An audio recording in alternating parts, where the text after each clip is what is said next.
A tense new year has dawned in Baghdad after U.S. airstrikes against an Iranian-backed militia led today to one of the worst attacks on a U.S. embassy in years. That group is known as Kataib Hezbollah. Dozens of Shiite militiamen and their supporters broke into the outer gate of Baghdad's sprawling U.S. embassy compound. They burned a reception area and security trailers, but eventually retreated after U.S. Marines fired tear gas and Iraqi forces helped with the disbursement. The protest was in response to Sunday's U.S. airstrikes against that same militia. The U.S. blames the militia for a rocket attack that killed an American defense worker. Today, the Pentagon said it was sending more Marines to Baghdad, and President Trump blamed Iran. Iran has denied any role. On the ground from Baghdad is Washington Post reporter Mustafa Salim, who's been reporting from the U.S. Embassy throughout the day. I spoke to him a short while ago by telephone.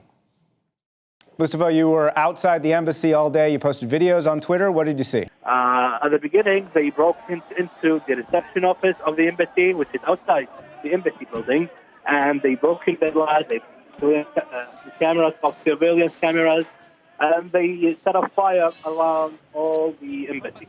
Then the Iraqi forces, who were doing nothing at the beginning, showed up and tried to be a buffer between them and the Americans. And the Americans tried to push them away by throwing tear gas and smoke grenades in order to push them away.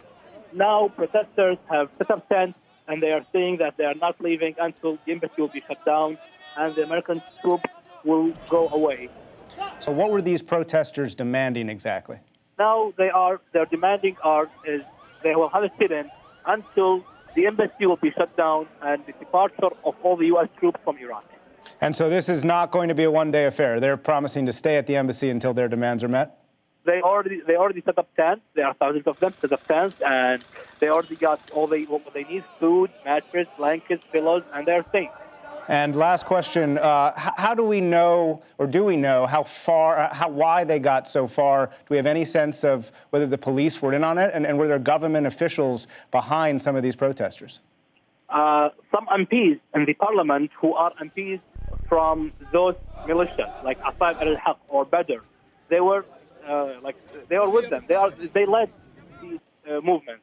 Mustafa Salim of the Washington Post reporting all day from outside the embassy. Thank you very much. Thanks.